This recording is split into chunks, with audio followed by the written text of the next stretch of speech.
자, 반갑습니다. 배동찬 교수의 맛있는 돈 이야기의 배동찬입니다. 자, 여러분 반갑습니다. 부동산 분노의 방정식. 부동산 분노의 방정식까지 나온 현재 부동산의 실정입니다. 이러한 분노의 방정식, 즉 주택이 없으면 없을수록 신세 한탄과 분노를 느낀다는 거 아니겠습니까? 그러다 보니까 전국적으로 부동산이 난리 났다라고 말씀을 드릴 수 있을 것 같아요. 어쩌다 부동산이 이 시간까지 왔는지 참 큰일이다라고 생각이 듭니다. 이처럼 지나치게 집값이 급등하게 되면요, 부의 양극화 현상이 일어나죠. 오르는 부동산만 더욱더 오르고요, 올라가지 않는 부동산은 계속 안 올라간다는 얘기입니다. 그러다 보면 소득이 어떻게 될까요?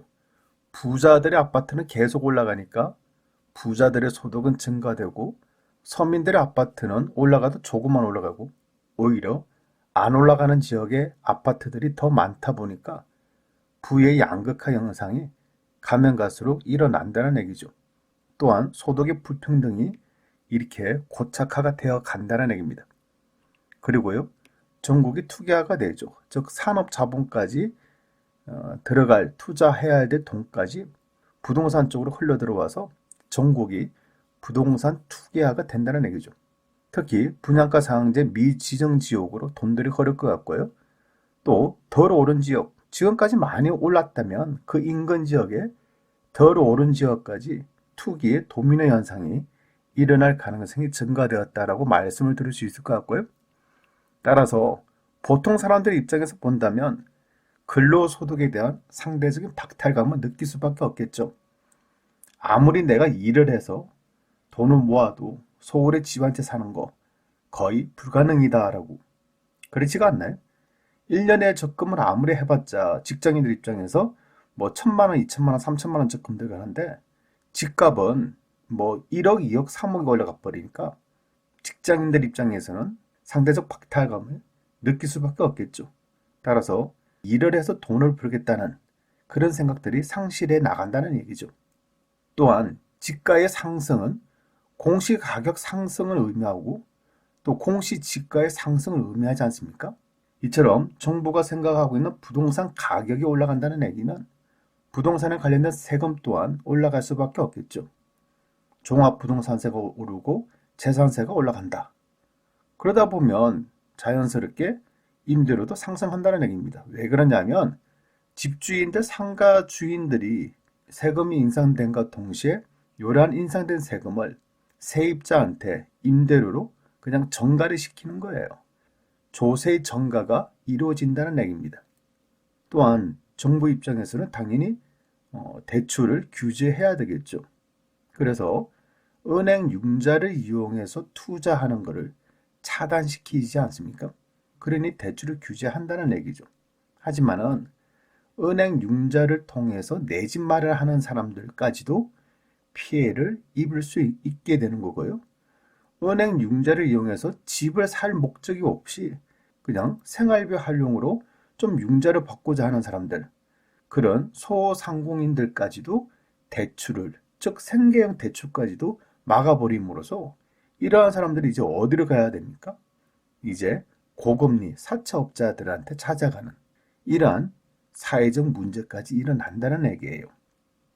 따라서 이 지나친 집값 급등은요, 서민들만 이처럼 고통을 겪을 수밖에 없다는 얘기입니다. 그러니까 부동산 정책을 잘 펴야 된다는 얘기죠. 현재의 부동산 정책은 좀 아쉽긴 아쉬워요. 왜냐하면 올라가도 너무 많이 올라가게끔 좀 안일하게 대처를 하지 않았나라는 그런 생각이 든다는 얘기죠. 따라서 언론에 의하면요, 부동산에 대한 분노의 방정식까지 나왔다는 거예요. 요 얘기는 뭐냐라고 한다면 무주택자와 무주택자들끼리 만나면 신세 한탄을 한다는 거죠.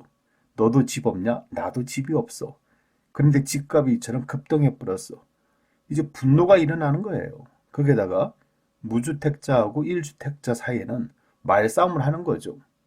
왜 집을 안 사서? 그래, 너는 집 한 채 있어서 좋냐? 이런 식으로 싸운다는 얘기겠죠?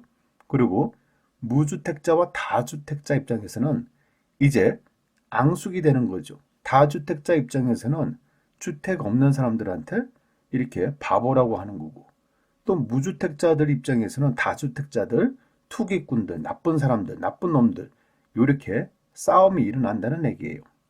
그리고 1주택자와 1주택자들끼리는 이제 내 집 자랑이 일어난 거죠. 너는 얼마 올랐니? 나는 3억 올랐어. 야, 우리 집은 2억밖에 안 올랐는데 너희 집이 훨씬 낫구나. 이렇게 1주택자들끼리는 자기 집 자랑을 한다는 얘기고요. 그리고 1주택자들이 다주택자들한테는 형님, 선배님이라는 거예요. 그리고 다주택자들은 1주택자들한테 알짜배기 정보는 빼고 알려주는 거죠. 너 1주택 하나 가지고는 안 돼. 하나 더 사. 그런데 진국은 빼고 껍데기만 알려준다는 얘기예요. 참. 그리고 다주택자하고 무주택자들끼리는 뭐 역시 나쁜 놈하고 바보라고 싸우고, 또 다주택자들하고 1주택자들끼리는 형님과 알짜배기 빼고 알려주는 거하고, 이제 좀 재밌죠? 다주택자하고 다주택자들끼리는 투자 이야기를 한다는 얘기예요. 어디가 많이 올라가는 것 같더라. 어디를 투자해야 된다. 이렇게 투자 이야기를 서로 나눈다는 얘기입니다. 어때요, 여러분?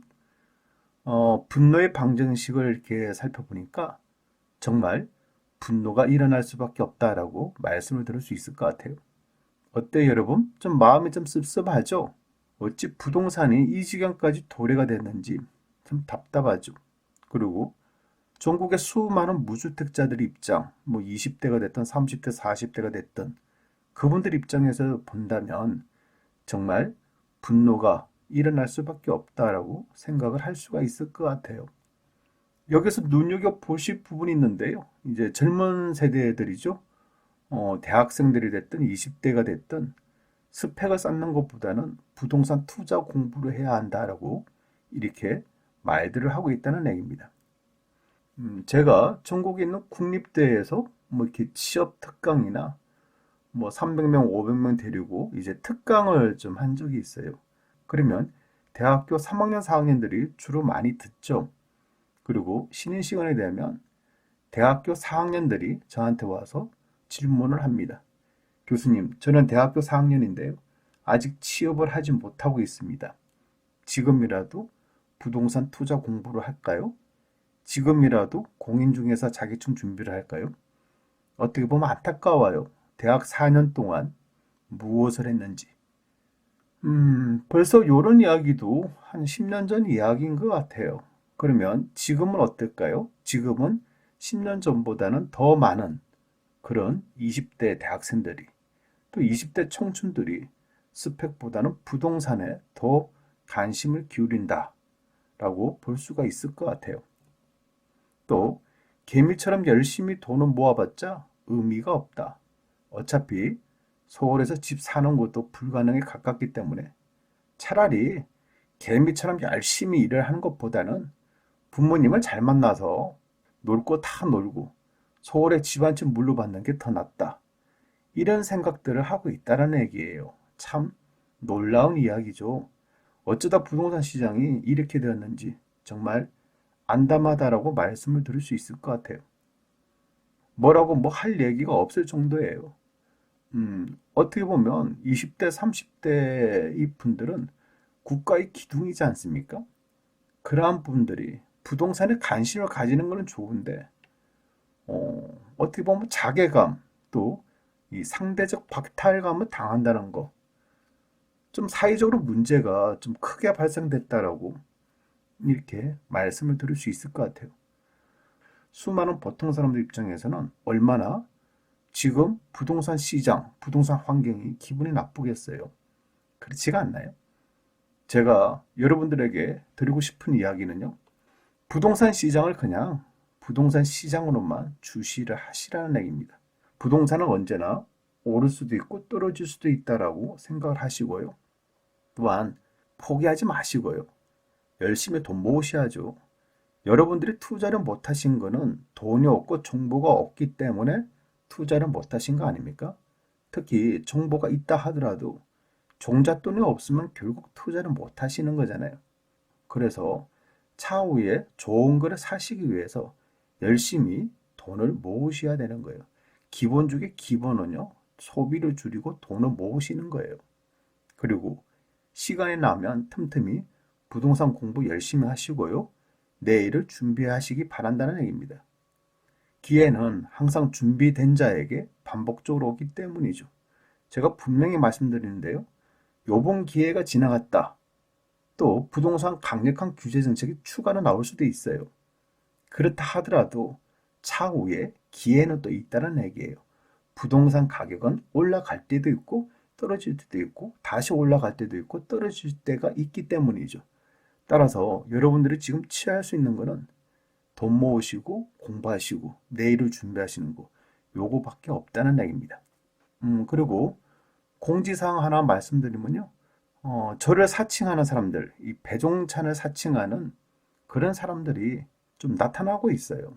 요즘 저의 사진, 요 옆에 있는 사진 그대로 이걸 그대로 사용을 하고 있어요, 보니까. 그래서 저한테 막 제보들이 많이 와요. 뭐 카톡도 오고 문자도 오고 한 15년 전, 20년 전에 저희 수강생들한테 전화가 와요. 교수님을 사칭한 사람들이 이상한 사람들, 사기꾼들이 나타난 것 같습니다. 이렇게 저를 걱정해 주시는 분들이 문자도 오고 카톡도 오고 전화도 이렇게 주시고 하시는 것 같아요. 저도 깜짝 놀랐어요. 보니까. 따라서 여러분 조심하세요. 조심하시고요. 저희 공식 사이트는요. 유튜브 배동찬 교수의 맛있는 돈 이야기 그리고 다음 카페 아름다운 부자 홈페이지는 한국재테크투자개발은 요것뿐이라는 거 꼭 명심하시고 여러분 조심하시고 또 조심하세요. 이상까지 배종찬 교수의 맛있는 돈 이야기였습니다. 감사합니다.